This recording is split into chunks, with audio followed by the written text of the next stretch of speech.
नमस्कार साथियों, स्वागत है आप लोगों का। आज की तैयारी कौशल शिक्षण के उद्देश्य। पिछली वीडियो में हमने तैयारी की थी भाषा शिक्षण प्रक्रिया। तो चलिए शुरू करते हैं आज की वीडियो।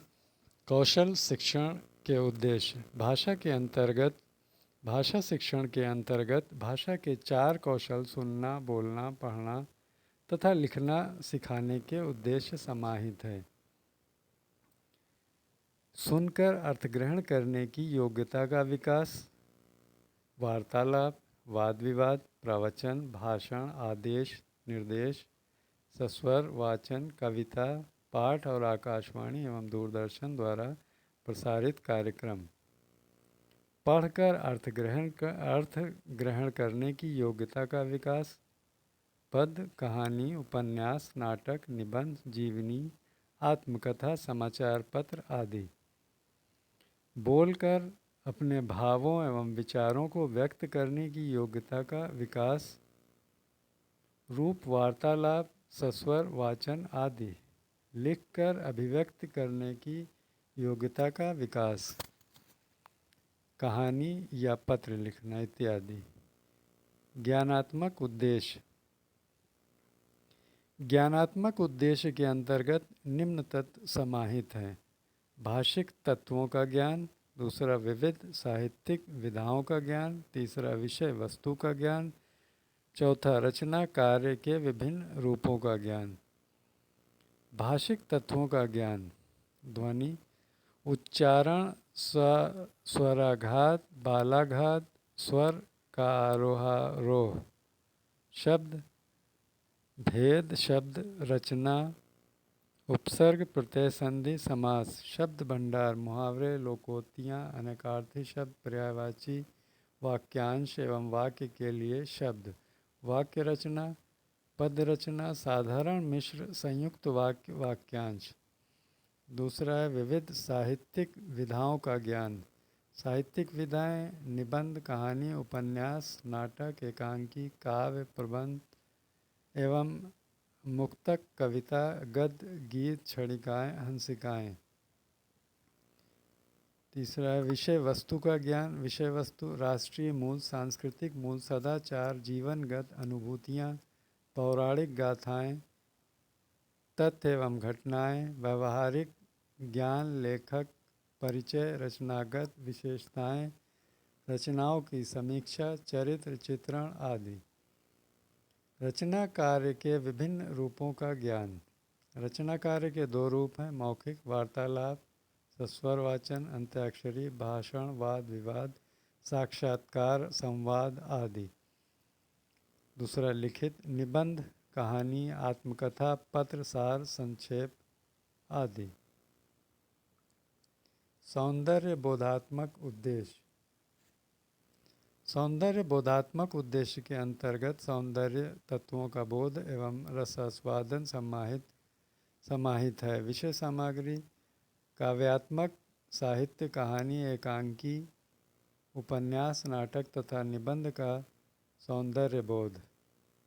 सृजनात्मक उद्देश्य रचनात्मक प्रतिभा का उद्देश्य तथा रचना में मौलिकता लाने की योग्यता की प्राप्ति। विषय सामग्री है निबंध, कहानी, पत्र, संवाद, कविता, एकांकी आदि। अभिरुचात्मक तथा अभिवृत्त्यात्मक उद्देश्य। भाषा एवं साहित्य में रुचि एवं सद्वृत्तियों का विकास। अपेक्षित सामग्री भाषा एवं साहित्य। अपेक्षित सद्वृत्तियाँ आशा, आस्था, प्रेम, श्रद्धा, हृदय, सहृदयता, संवेदनशीलता, उत्साह, सेवा, सहानुभूति आदि मानव मूल्यों तथा नैतिक गुणों का विकास। अगला है विद्यालयीय पाठ्यक्रम में हिंदी भाषा। हिंदी भाषा का अध्ययन विद्यालयीय पाठ्यक्रम में 2 रूपों से किया जाता है। पहला है मातृभाषा के रूप में, दूसरा राजभाषा के रूप में। पहला है हिंदी मातृभाषा के रूप में। भारत एक बहुभाषी देश है जहाँ मातृभाषा के पद पर प्रतिष्ठित अनेक भाषाएं हैं जो भिन्न भिन्न राज्यों में शिक्षा का माध्यम है। हिंदी को उत्तर प्रदेश, बिहार, हिमाचल प्रदेश, राजस्थान, मध्य प्रदेश, छत्तीसगढ़, झारखंड, उत्तराखंड, हरियाणा तथा दिल्ली में मातृभाषा के रूप में मान्यता प्राप्त है। अतः इन प्रदेशों में विद्यालयी पाठ्यक्रम में मातृभाषा के रूप में हिंदी का अध्यापन होता है। साथ ही हिंदी विद्यालय शिक्षा का माध्यम भी है। दूसरा, हिंदी राजभाषा के रूप में भारतीय संविधान में हिंदी को भारत की राजभाषा घोषित किया गया है। हिंदी भाषी प्रदेशों के में हिंदी मातृभाषा एवं राजभाषा दोनों ही है, किंतु अहिंदी भाषी प्रदेशों में केवल हिंदी राजभाषा है, उनकी मातृभाषा पृथक है। अतः इन प्रदेशों में हिंदी अन्य भाषा के रूप में पढ़ाई जाती है। त्रिभाषा सूत्र के संदर्भ में हिंदी का पाठ्यक्रम में स्थान।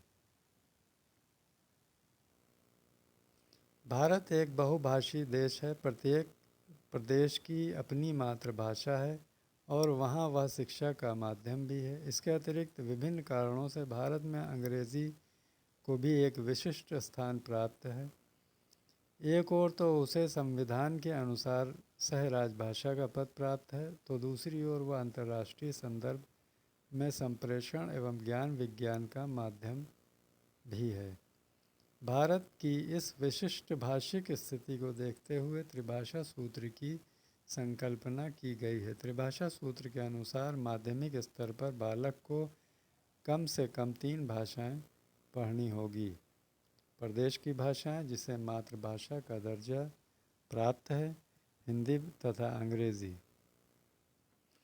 इस संदर्भ में कोठारी शिक्षा आयोग 1964-66 ने एक संशोधित सूत्र प्रस्तुत किया है। मातृभाषा केंद्र की राजभाषा हिंदी, यह सहभाषा एक भाषा जिसे नंबर 1 या 2 में रखा गया हो तथा जो शिक्षा के माध्यम से भिन्न हो।